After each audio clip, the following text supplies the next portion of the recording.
आज Doubtnut app download करें। Doubtnut पर अपने सभी गणित, रसायन विज्ञान, भौतिक विज्ञान और जीव विज्ञान के डाउट्स का करो सफाया। बस प्रश्न की फोटो खींचो, एक ही प्रश्न को क्रॉप करो और तुरंत वीडियो सोल्यूशन पाओ। अभी डाउनलोड करें। जैसा कि प्रश्न में दिया गया है, प्रश्न में कहा है कि स्तंभ 1 को स्तंभ 2 से मिलाइए तथा उचित विकल्प को चिन्हित कीजिए। तो हमें स्तंभ 1 और स्तंभ 2 दिए गए। जैसा कि देख सकते हैं, स्तंभ 2 में हमें तत्वों के नाम दिए गए और स्तंभ 1 में उनके गुण के आधार में जिक्र किया गया है।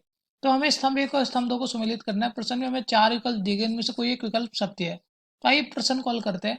तो अगर हम ध्यान से देखें, स्तंभ 1 में पहली पंक्ति में दिया उपधातु। अगर हम ध्यान से देखें स्तंभ 2 में, तो स्तंभ 2 में जो हमारा उपधातु होता है, यह होता है अर्सेनिक। आइए अर्सेनिक के बारे में समझते हैं। अर्सेनिक होता है, यहाँ पे समझते हैं। अर्सेनिक जो होता है, इसके पास धातु के भी गुण होते हैं और अधातु के भी गुण होते हैं, और इसको एस से दर्शाया जाता है। तो इसके पास धातु और अधातु के गुण होते हैं, तो इसलिए यह क्या कहलाता है, यह कहलाता है उपधातु। इसलिए अर्सेनिक कहलाता है उपधातु। तो यहाँ से भी क्या पता चल रहा है, जो हमारा स्तंभ 1 का पहला पंक्ति है ए, ये सुमेलित कर रहा है स्तंभ 2 के तीसरी पंक्ति से, जिसमें ए जो सुमेलित कर रहा है स्तंभ 2 के 3 से सुमेलित कर रहा है। आइए स्तंभ 1 के बी पे चलते हैं। स्तंभ 1 के बी में दिया रेडियो एक्टिव। अगर हम ध्यान से देखें स्तंभ 2 में, तो स्तंभ 2 में चौथे पंक्ति में दिया यूरेनियम। और ये जो यूरेनियम होता है, यूरेनियम जो होता है ये रेडियो एक्टिव होता है। ये इसके बारे में नीचे समझते हैं। यूरेनियम के बारे में लिख लेते हैं। यूरेनियम, यूरेनियम के क्या होता है, इसका जो नाभिक होता है, इसका नाभिक अस्थिर होता है। यूरेनियम का नाभिक अस्थिर होता है, और ये जब टूटता है, तो ये टूटता है तो खतरनाक ऊर्जा किरणें निकालता है। तो इसलिए हमारा जो यूरेनियम होता है, यह होता है रेडियो एक्टिव। आइए लिख लेते हैं रेडियो एक्टिव। तो जैसा कि हमने समझा यूरेनियम के बारे में, यूरेनियम क्या होता है, इसके नाभिक जो होते हैं स्थिर नहीं होते, अस्थिर होते हैं, और यह जब टूटता है तो यह खतरनाक किरणें निकालता है, ऊर्जा निकालता है, जिसके कारण ये क्या होता है, रेडियो एक्टिव होता है। तो आइए प्रश्न की तरफ चलते हैं और देखते हैं स्तंभ 2 में रेडियो एक्टिव का जिक्र कहाँ किया गया है। आइए, तो अगर हम ध्यान से देखें, तो स्तंभ 1 में रेडियो एक्टिव दिया गया है बी पे, और स्तंभ 2 में अगर हम देखें, तो स्तंभ 2 में हमें चौथे पंक्ति में जिक्र किया यूरेनियम का। तो हमारा जो बी है, यह सम्मिलित कर स्तंभ 2 के चौथे पंक्ति से। स्तंभ एक के सी में जिक्र किया संक्रमण का। तो आइए देखते हैं स्तंभ 2 में संक्रमण तत्व कौन सा है। तो स्तंभ 2 में अगर हम देखें, दूसरी पंक्ति में सिल्वर का जिक्र किया गया है। ये जो सिल्वर होता है, सिल्वर के बारे में समझते हैं। नीचे आइए, सिल्वर का जो सिंबल होता है एजी होता है। सिल्वर का सिंबल होता है एजी, और इसका जो परमाणु संख्या होता है वह होता है 47, और यह डी ब्लॉक का तत्व होता है। यह डी ब्लॉक का तत्व होता है। और सिल्वर, जैसा कि हमने समझा, सिल्वर की परमाणु संख्या 47 होती है, ये डी ब्लॉक का तत्व होता है। और यह क्या होता है, संक्रमण होता है। लिख लेते हैं, यह संक्रमण तत्व होता है।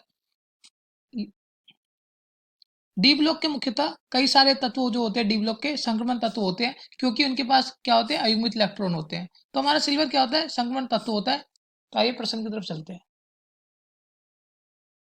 जैसा कि हम देख सकते हैं, प्रश्न में स्तंभ 2 के बी में दिया सिल्वर, स्तंभ 2 के दूसरी पंक्ति में दिया सिल्वर। तो हमारा जो सी है स्तंभ 1 का, स्तंभ 2 के दूसरी पंक्ति से सम्मिलित कर रहा है। स्तंभ 1 के डी में कैल्कोजन का जिक्र किया गया है। तो आइए सबसे पहले समझते हैं कैल्कोजन के बारे में। तो क्या होता है, कॉपर के जो आयस्क होते हैं, कॉपर के आयस्क, ये मुख्यतः समूह 16 के तत्वों के मिश्रण होते हैं। ये आयस्क क्या होते हैं, मुख्यतः कॉपर के आयस्क होते हैं ऑक्साइड। आइए लिख लेते हैं ऑक्साइड, या फिर हम कहें सल्फाइड, लिख लेते हैं सल्फाइड। और इसमें सेलेनियम भी मिश्रित होता है, टेलीरियम भी कभी कभी मिश्रित होता है। तो अगर हम ध्यान से देखें, कॉपर के आयस्क में किसका मिश्रण है, समूह 16 के तत्वों का। तो इसलिए समूह 16 के तत्वों को क्या कहा जाता है, इसलिए समूह 16 के तत्वों को कहा जाता है कैल्कोजन। क्यों, क्योंकि जो कॉपर के आयस्क होते हैं, कॉपर के अयस्कों को ग्रीक भाषा में, कॉपर के अयस्कों को ग्रीक भाषा में कैल्कोस कहा जाता है। तो आइए लिख लेते हैं कैल्कोस। तो इसलिए जो कॉपर के अयस्क होते हैं, ये इसमें क्या होता है, समूह 16 के तत्वों का मिश्रण होता है। तो इसलिए समूह 16 के तत्वों को क्या कहा जाता है, कैल्कोजन। आइए लिख लेते हैं कैल्कोजन। तो समूह 16 के तत्व कैल्कोजन कहलाते हैं। और समूह 16 के तत्व क्या क्या होता है, ये यहाँ लिख लेते हैं। ऑक्सीजन, सल्फर, सिलीनियम, टिलीरियम,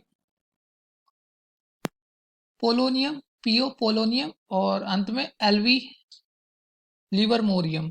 तो ये हमारे समूह 16 के तत्व है, और इनको क्या कहा जाता है, कैल्कोजन कहा जाता है। क्यों, क्योंकि जो ये कॉपर के अयस्कों में मिश्रित होता है, और कॉपर के अयस्कों को ग्रीक भाषा में कहा जाता है कैल्कोस। तो आइए प्रश्न की तरफ चलते हैं। तो हमारा स्तंभ 1 के डी में दिया था कैल्कोजन। आइए देखते हैं स्तंभ 2 में कैल्कोजन कौन है। अगर हम देखें स्तंभ 2 में, तो दूसरी पंक्ति में अगर हम स्तंभ 2 में अगर हम ध्यान से देखें, पहली पंक्ति में जिक्र किया गया सेलेनियम का। सेलेनियम क्या होता है? ये हमारा समूह 16 का तत्व होता है। तो सेलेनियम हमारा समूह 16 का तत्व होता है। तो हमने अभी समझा था समूह 16 के तत्व क्या होते हैं? कैल्कोजन होते हैं। तो इसलिए हमारा सेलेनियम भी क्या है? कैल्कोजन है। तो हमारा जो डी है ये स्तंभ 2 के 1 से सम्मिलित कर रहा है।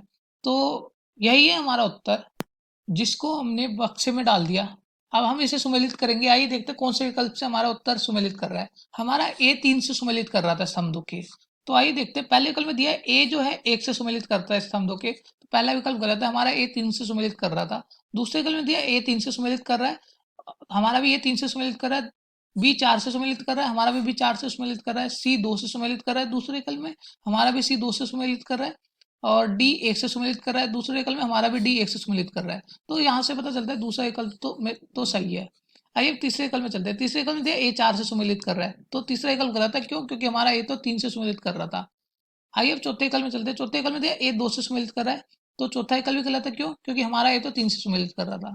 तो यहाँ से पता चल रहा है कि बस दूसरा विकल्प सही है। तो इसलिए इस प्रश्न का उत्तर है दूसरा विकल्प। दूसरा विकल्प, और यहाँ होता है हमारा प्रश्न। इस प्रश्न का सही उत्तर है दूसरा विकल्प। कक्षा 6 से 12वीं से लेकर नीट, IIT, JEE वो एडवांस के लेवल तक 1 करोड़ से ज्यादा छात्रों का भरोसा। आज ही डाउनलोड करें डाउटनेट ऐप या व्हाट्सएप करें अपने सारे डाउट्स 8400 400 400 पर।